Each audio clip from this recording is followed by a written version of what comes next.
I can say for sure that the current version of the pandemic agreement has a high risk of giving authorities, state authorities, the green light to shut down debates, to shut down the spread of information that challenges the information that states put out. Because if you look at Article 18, it essentially says that freedom of expression is in itself a threat to public health.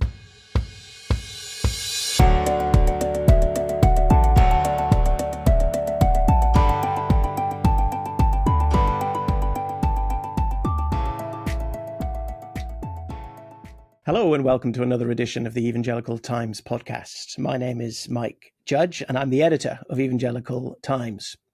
Now, there is a new pandemic agreement treaty being drafted by the United Nations, and it might just have the capacity to interfere with the religious freedoms and freedom of expression of churches and Christians. Now, to discuss this, I'm joined by Bettina Roska, who is United Nations Legal Officer for ADF International. Bettina, thank you for joining us. Now, can you fill us in with a little bit more information? What is the World Health Organization Pandemic Agreement? The WHO Pandemic Agreement is actually a legally binding document that is being negotiated by 194 members of the World Health Assembly. And the World Health Assembly is the governing body of the WHO. So the delegations from different countries are coming together here in Geneva to negotiate on this pandemic agreement, which aims to strengthen the role of the WHO and the international community at large. So as we speak, we have the 9th round of negotiations happening here in Geneva, and every state has a voice, has an ability to make their positions clear and come to some sort of consensus. There's a principle at the WHO that nothing is agreed until everything is agreed. And so it's a very long process, but it should finish by May 2024. Now, there are a lot of concerns around this treaty, this agreement, that it might impinge upon freedom of expression and the religious freedom of Christians and churches. Can you tell us a bit more about that? Can you just explain what those concerns are? The concerns have changed over time. So we have different texts, versions of the text that have come out, and I'm sure maybe you've heard of the issue related to terms such as infodemic and calling on states to manage infodemics. Infodemic meaning information that is too much information, causing mistrust in health authorities. And so this, we are very happy that this term and the obligation of states to manage infodemics is no longer in the revised version of the text circulated March of this year. However, the freedom of expression concerns are still there, regrettably, because there is an article that focuses on communication, and it actually calls on states to counter misinformation and disinformation, and calls on states to cooperate in preventing misinformation. And so you might think that these terms are agreed, there's no issue with this. However, this binding instrument does not provide a definition for what disinformation or misinformation is and what it means to counter or to prevent such information. And so we have a legal issue here of ambiguity, of vagueness. I mean, during the COVID pandemic, certainly in the UK, but also I know throughout many different countries, there were churches and Christian organizations who were not advocating breaking the law, but they were raising concerns about the wisdom of lockdowns, about the restrictions on public worship, about the imposition of face masks, and also prohibitions on congregational singing. Now, in a democracy, these things should be allowed to be debated, that we should, as citizens, be able to have access to different opinions, different perspectives. Is the concern that if this treaty goes ahead, that states will be obliged to shut all that down so that there is a restriction on the amount of information that is flowing through a pandemic? I can say for sure that the current version of the pandemic agreement has a high risk of giving authorities, state authorities, the green light to shut down debates, to shut down the spread of information that challenges the information that states put out. Because if you look at Article 18, it essentially says that freedom of expression is in itself a threat to public health. And so they say that we need to counter, to prevent misinformation and disinformation in order to uphold public health. However, as you say, within faith communities, within church communities, there were legitimate fears, also because, science evolves over time, and there were many elements of the pandemic that we still did not know about. And so people questioned, people scrutinized, and that scrutiny in many parts of the world was labeled as disinformation, misinformation, and therefore censored. And just to touch on the issue of church shutdowns, this has been an issue. There were issues of a disproportional impact on churches versus the shutdown of other public areas. So the concerns are definitely legitimate, and we always should the approach to information that may not be accurate is to challenge it with more information, not censoring information. You said earlier that all states have an opportunity to input to this agreement, but we all know that some states are more powerful and more influential than others.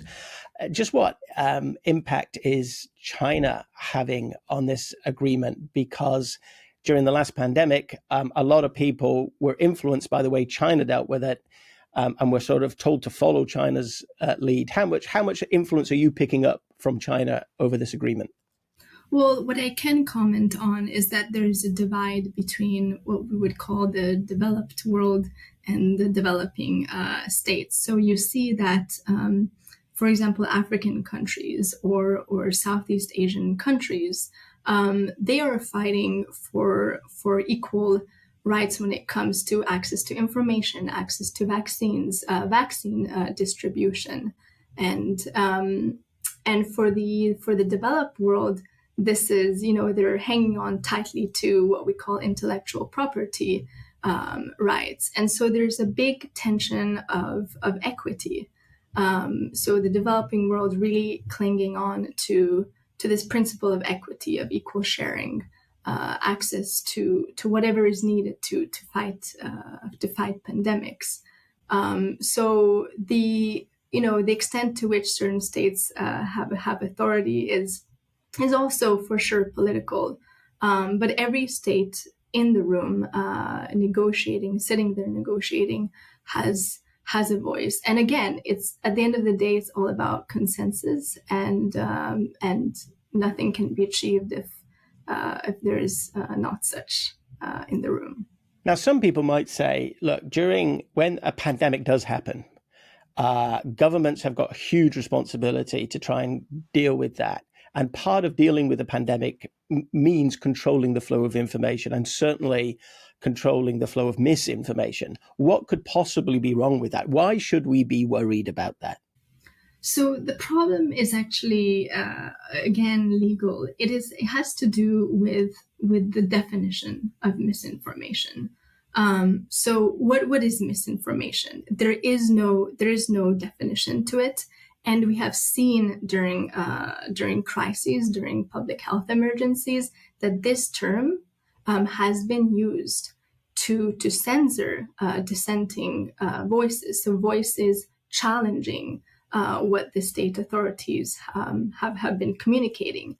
And for sure, there are situations where certain pieces of information are harmful to public health. I mean, there were certain cases where it was told that a certain chemical, certain drugs should be taken as a cure for COVID.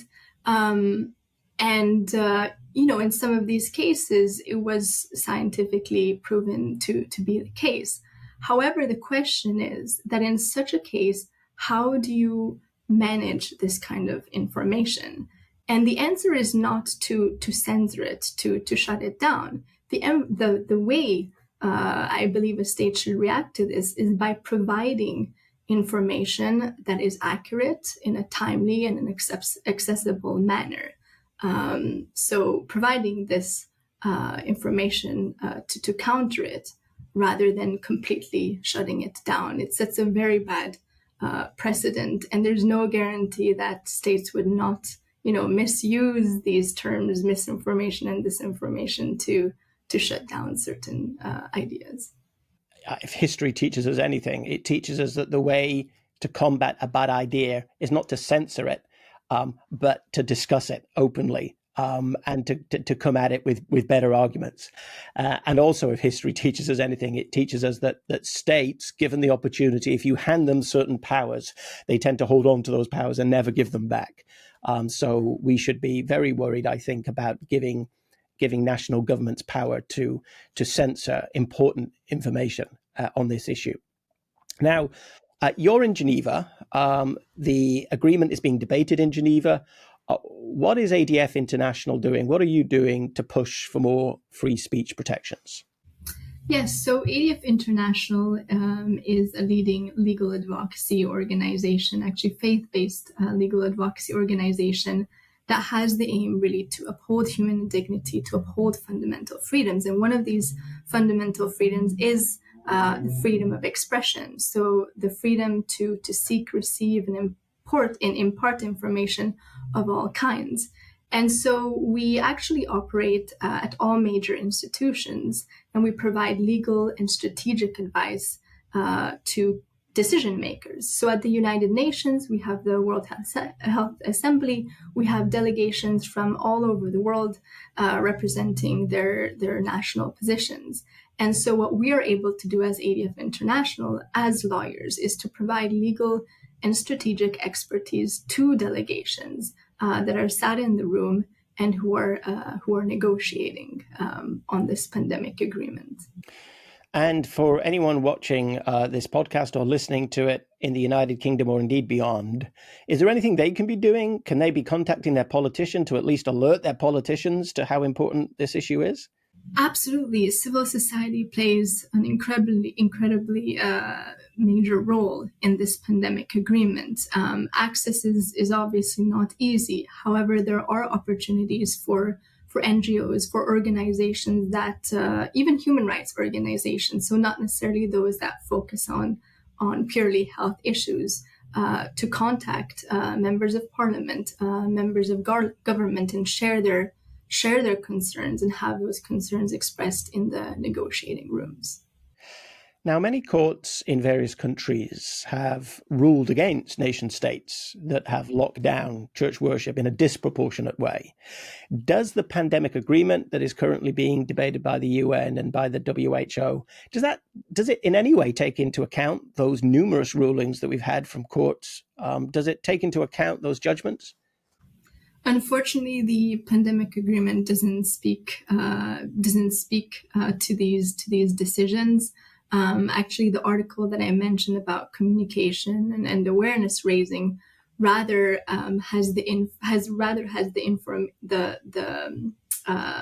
problem of shutting down information. And regarding public health measures, so for example, the shutting down of churches, it's actually very interesting because this article addresses the need to increase adherence to public health measures and to increase trust in public health institutions. And how the question is, how do you do that? And this article alludes to the fact that you do this by countering so-called misinformation and disinformation. Again, we have no idea as to what that would mean. But as I said, the treaty or this instrument does not refer to any of these decisions or incorporate them, unfortunately. Bettina Roska, thank you very much for your time today. We will keep a watching brief on this. And if you want to know more about this issue, you can find out more by looking out for ADF International. Go online and Google ADF International. You find more information about this issue there. And also, if there are a number of articles on this issue at the Evangelical Times website, that's evangelical-times.org.